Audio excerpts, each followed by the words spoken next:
নির্বাচনে জিতেই আলিপুরদুয়ারে দ্বিতীয় কালজানি সেতু নির্মাণের দাবি তুললেন আলিপুরদুয়ারে বিধায়ক পরিতোষ দাস।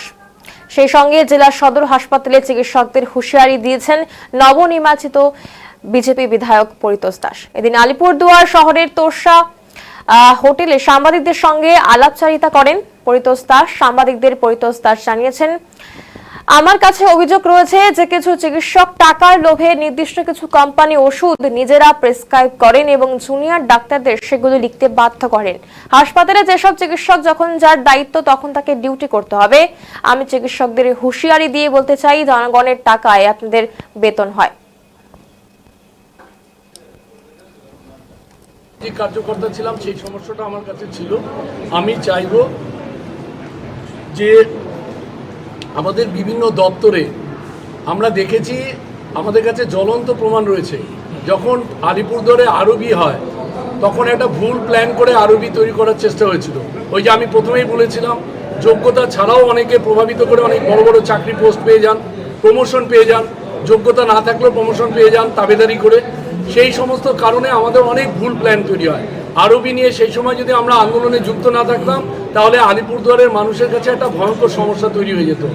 কারণ যে আরবি তৈরি উপহার দেখতে চেষ্টা হয়েছিল, আমি জানি সেই সময় সেই সময় তদানীতন যারা রাজনৈতিক দলে যুক্ত ছিলেন তারা আমাদের সামাজিক আন্দোলনের সাথে আলিপুরদুয়ারের স্বার্থে যারা আন্দোলন করছিলাম তাদেরকে অনেকে ধমকিয়েছে, চমকিয়েছে, অনেক বাজে ব্যবহার করেছে। কিন্তু তারা জানে না তাদের আন্দোলনের জন্য আজকে আরবির প্ল্যান চেঞ্জ হওয়ার পরে আমরা একটা ভালো মাপের ভালো মানের আরবি ব্যবহার করছি। সেই দিন যদি আমরা সচেতন না থাকতাম তাহলে কিন্তু আজকে আলিপুরদুয়ারে একটা জ্বলন্ত সমস্যা আমাদের কাছে হয়ে থাকতো। সুতরাং এই রেল লাইন নিয়ে বিভিন্ন এক্সপার্ট যারা রয়েছেন তাদের সাথে আলোচনা করে এটা কিভাবে সমাধান করা যায়, নিশ্চয়ই যোগ্য জায়গায় যোগ্যতার যোগ্য লোকদের কাছ থেকে মতামত নিয়েই কিছু ভূমিকা পালন করব। কোনোভাবে এমন কোনো কাজ করব না যেটা সাধারণ মানুষের অসুবিধা হয়। আমি আগে ভোট প্রচারে গিয়েও বলেছি যে আমাদের এই কালজানি ব্রিজ প্রাচীন হয়ে গেছে, এই ব্রিজের মেয়াদও শেষ হয়ে গেছে। সুতরাং আমরা মহানন্দায় যদি শিলিগুড়িতে 4-5টা ব্রিজ হতে পারে, আমরা আলিপুরদুয়ার শহরে কালজানি ব্রিজ আরেকটা কেন দ্বিতীয় কালজানি ব্রিজ পাবো না? সুতরাং আমরা যদি একটা কালজানি ব্রিজ করতে পারি এবং মহাসড়কের সাথে আমরা যদি একটা সংযোগ স্থাপন করে দিতে পারি তাহলে কি হবে, আমাদের এই যে কালজানি ব্রিজের উপর যে চাপ, সেই চাপটা অনেকটা কমে যাবে।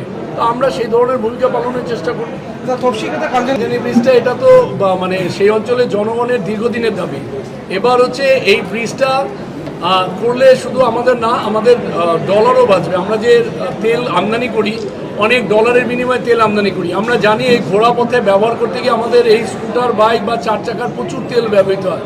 সুতরাং আমি এই ব্রিজটা যাতে দ্রুততার সাথে করে দেওয়া যায় তার জন্য আমি ভূমিকা পালন করব। কিন্তু আমি আজকে নির্দিষ্টভাবে কোনো কাউকে ভাওতা দিতে যাব না, কাউকে মিথ্যা প্রশ্রয় দিতে যাব না।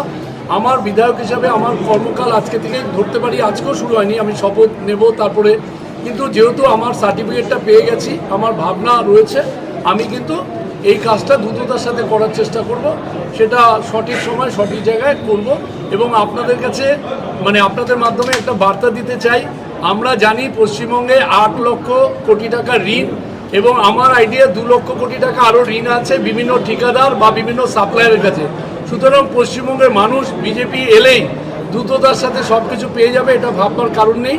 কারণ এই রাজ্যটাকে অন্ধকারের দিকে নিয়ে যাওয়া হয়েছিল, একটু সময় দিতে হবে। নিশ্চয়ই যার যার ন্যূনতম পরিষেবা সেটা পাবে, কিন্তু তার জন্য একটু সময় দিতে হবে। দিন ধরে আমি যখন সামাজিক কার্যকর্তা ছিলাম সেই সমস্যাটা পরিকল্পনার অনেক ভুল ছিল। একটা নদীর পাড়ে আমাদের এই ডুয়ার্স, একটা খরস্রোতা নদী, পাহাড়, সেই পাহাড়ে নদীর পাড়ে কী করে একটা ইন্ডাস্ট্রিয়ালের প্ল্যান হলো।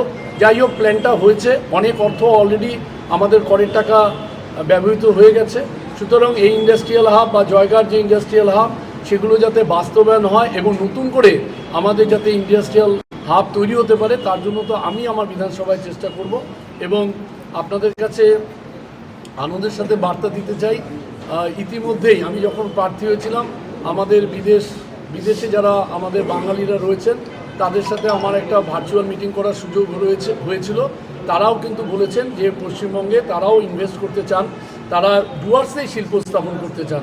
সুতরাং সেই শিল্পের পরিবেশ যাতে হয় এবং শিল্প স্থাপন হয় সেই জন্য আমি কিন্তু তাদের সাথে নিয়মিত সংযোগ রাখব এবং আমাদের এই ডুয়ার্সেই যাতে কোনো শিল্প বড় শিল্প স্থাপন হতে পারে, তার জন্য সচেষ্ট। তো যখন ডুয়ার্সের কথা বললেন, ডুয়ার্সের ছিলে কিভাবে পারমিশন করলো, কিভাবে এই বিষয়গুলো দেখা হবে। অ্যাকচুয়ালি ঘটনা হচ্ছে যে মানুষ অনেক সময় অসহায়ভাবে, যেহেতু কর্মসংস্থানের সুযোগ নেই, জীবিকার জন্য অনেকে অনেক কিছু করেছেন, কিন্তু সেই রিসোর্ট বা যাই কিছু তারা সেগুলো যত নিয়ম মেনে চলে সেটা হয়। এবং আমি সাংবাদিক বন্ধুদের বলবো, আমার কাছে গতকাল জেতার আগেই একটা বার্তা চলে এসছে যে শিকিয়াজোড়াতে গভর্নমেন্টের শিকিয়াজোড়া যে আছে ওখানে একটা রিসোর্ট তৈরি করা হয়েছে, 3টে রুম করা হয়েছে।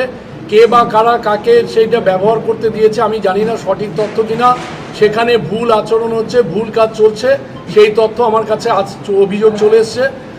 আমি কিন্তু বারংবার বলতে চাই যে যারা ভাবছিলেন যে একটা অর্থ দিয়ে যে কোনো অনৈতিক কাজকর্ম করা যায়, তাদের কাছে কিন্তু একটা বার্তা দিতে চাই, আপনারা নিয়ম মেনে কাজ করুন। আপনারা সমাজকে নষ্ট করে দেবেন, ধ্বংস করে দেবেন, এই ধরনের কোনো কাজকে আমি একজন জনপ্রতিনিধি হিসাবে কিন্তু কোনোভাবেই হতে দেব না। আমার যেটুকু ক্ষমতা রয়েছে, যেটুকু পাওয়ার রয়েছে, যেখানে নির্দিষ্ট জায়গায় অভিযোগ করা যায় অভিযোগ করব, এবং যদি প্রমাণ পাওয়া যায়, যদি কেউ লাইসেন্সও পেয়ে যান, তার লিজও পেয়ে যান, সেই লিজ বাতিল করার জন্য কিন্তু আমি উদ্যোগী হব। কেউ কোনো অনৈতিক ব্যবসা করে যাবেন, সমাজকে নষ্ট করে যাবেন, এই ধরনের কোনো কর্মকাণ্ড চালাতে দেওয়া হবে না। দাদা আমার মনে হয় জয় আসার মূল কারণ আমাদের প্রিয় প্রধানমন্ত্রী বলেছিলেন যে বাংলায় তিনি আগামী দিনে কি করতে চান এবং বাংলার উন্নয়নের ক্ষেত্রে কি বাধা, এবং তিনি জানতেন যে পশ্চিমবাংলায় প্রচুর মানুষ, যেখানে এই রাজ্য থেকে ভিন্ন রাজ্য থেকে মানুষ আসতো, আজকে সারা ভারতবর্ষে পশ্চিমবঙ্গের মানুষরা কাজের জন্য যাচ্ছে, জীবিকার জন্য যাচ্ছে।